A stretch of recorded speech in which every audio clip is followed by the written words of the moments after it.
Matapos magkaroon ng parada sa China, mga tol, itong nakaraang buwan, kung di ako nagkakamali, di ba?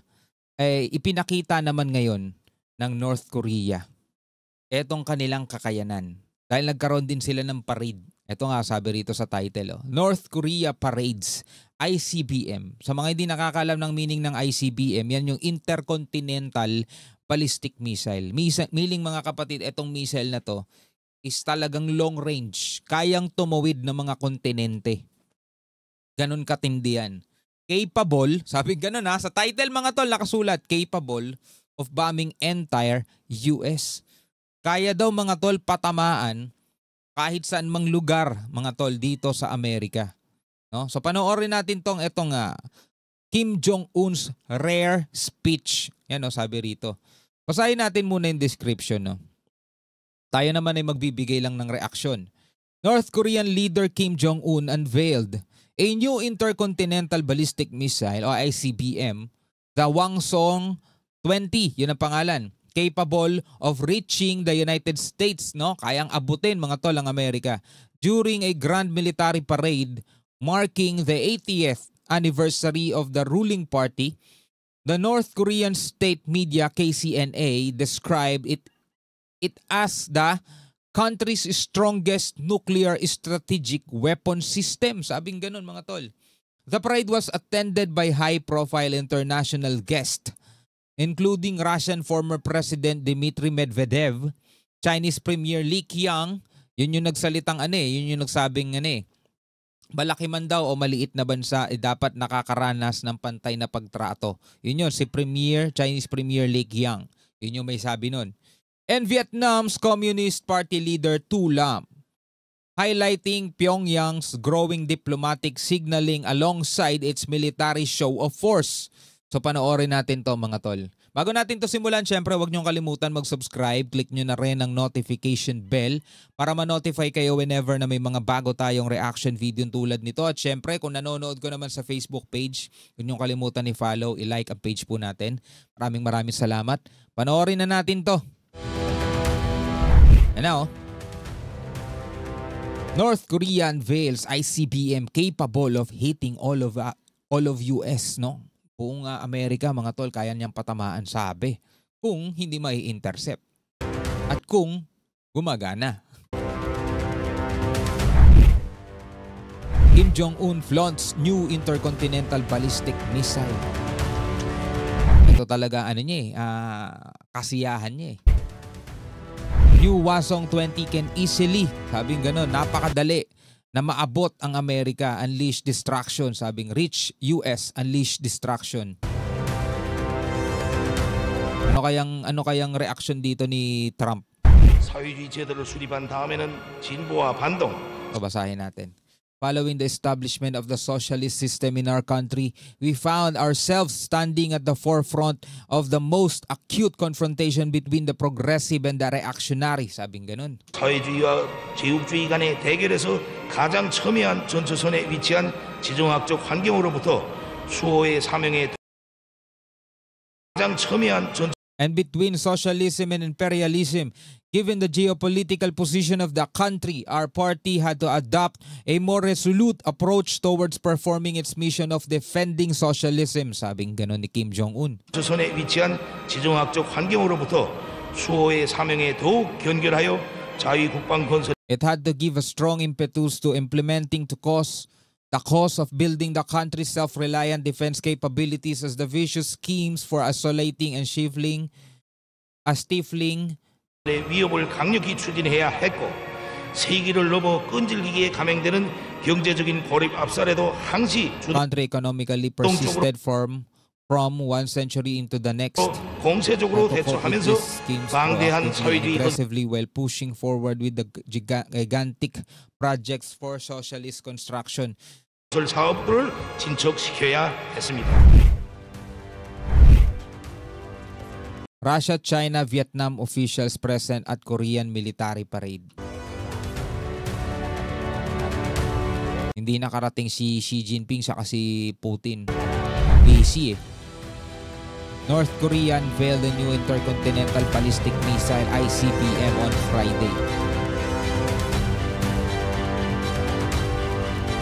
But then again mga kapatid, tulad ng China, no, hindi naman din nasasangkot ang North Korea sa matagal na panahon na rin sa kahit na anumang gera. Maliban na lang nitong mga nakaraan kung saan naiulat nga na si Kim Jong-un ay nagpadala ng mga sundalo dito sa Russia para makipaglaban sa Ukraine, na nagresulta nga na pagkakadiskubre na hindi sanay sa totoong laban o sa totoong bakbakan itong mga sundalo ni Kim Jong-un dahil na-isolate nga sila dyan sa kanilang bansa na mahabang panahon mga tol. No? In real world combat, hindi sila ganun kabihasa. Sabing ganun ng mga ulat. So ngayon, etong mga ipinaparada nila, ang tanong, ito ba'y pwedeng i-match o tumapat sa kakayanan ng Amerika na alam naman nating forever, for so many decades mga tol, talagang subok. Yung mga sundalo ni Trump talagang mga veterans na pagdating sa mga labanan dahil hindi naman sila tumigil di ba? Lagi silang aktibo sa mga ganun Kim Jong-un displayed North Korea's most advanced new ICBM during a military parade. Most advanced, sabi ganun pinaka-advanced.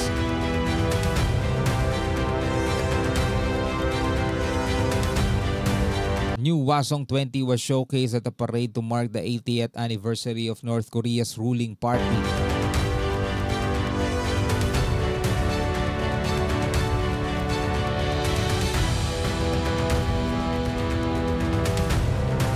Tayo wala tayong naipaparadang ganyang itsure, no? Wala tayong ganyan ang yayaman ng mga politiko rito sa atin, pero yung militar natin mga tol walang ganyan. It was characterized as North Korea's strongest nuclear strategic weapon system by KCNA. Itong mga bansang to, ayaw nilang masakop sila ng kahit na sino, kaya talagang pinapalakas nila yung kanilang militar. Sa atin mga tol, tila ba okay lang masakop tayo ng ibang bansa Diba? Kasi di natin pinapakitang pinapahalagahan natin yung militar natin Ang nakikita natin nagpapahalaga sa mga militar natin, yung mismo mga sundalo at saka yung mismong Department of National Defense. Pero yung, alam mo na kung sino yung mga halal,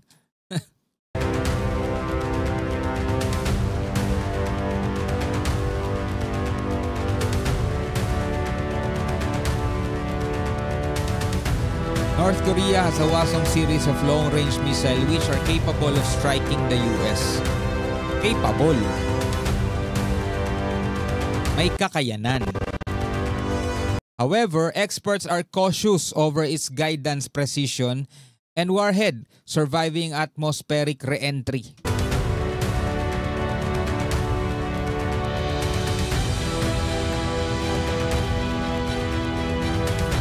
Siyempre kung paliliparin nila yan papuntang US, which is medyo may kalayuan din, kailangan talaga mataas ang paglipad niyan mga tol. No? Lalabas talaga yan sa lalabas talaga yan sa daigdig natin, lalabas na atmosphere. Tapos magre-re-entry pabagsak. Ang tanong, pagpasok ba, alam naman natin lahat ng pumapasok mga tol sa ating atmosphere nag-aapoy. Diba? Yun yung kailangan pag-aralan din maigi. New ICBM capable to reach US was showcased before dignitaries from Russia, China, and Vietnam.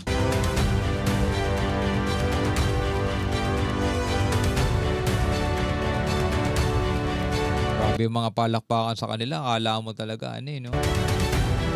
Wala, utos yun Wala kang pumalakpak kayo ng ganyan. Di pwedeng hindi. Chinese Premier Li Qiang, ex-Russian President Medvedev, and Vietnam's Communist Party leader were in attendance. Pare-pareho silang communist Remember, Kim attended China's military parade along with Putin in Beijing last month. Last month nga yan.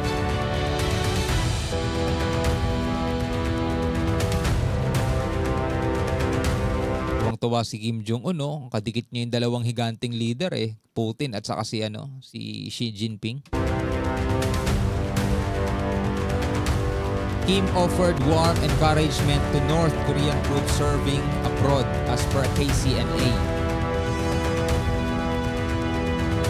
사회주의 제도를 수립한 다음에는 진보와 Following the establishment of the socialist system in our country, we found ourselves standing at the forefront. Ito, nabasa na natin ito 한동 kanina. 사회주의와 제국주의 간의 So, ito yung sabi. So, ito na nga mga kapatid, no? Ipinarada ni Kim Jong-un, karoon sila ng military parade at kanilang ipinakita, showcase nila yung pinakabago nilang ICBM na may kakayanan daw o may capability na patamaan mga tol ang kahit nasaan man sa Amerika mga tol. Pero syempre, alam naman natin ang Amerika ay hindi putyo-putyong bansa lang yan. Alam natin mga tol na sobrang advanced din ang kanilang kakayanan. Kung sinasabi, kung ngayon ina-announce ng North Korea na pag ito'y pinalipad nila kayang patamaan ang Amerika. Ang tanong mga tol, kapag ito ba'y nakitang threat ng Amerika, pahihintulutan pa ba nilang mapalipad ito ng North Korea o baka matulad din sila doon sa ibang sinampulan ng Amerika? Ano sa tingin ninyo mga tol? Comment kayo sa ibaba. Hanggang sa muli mga kapatid, ako nga pala si Shobaldi. Peace out.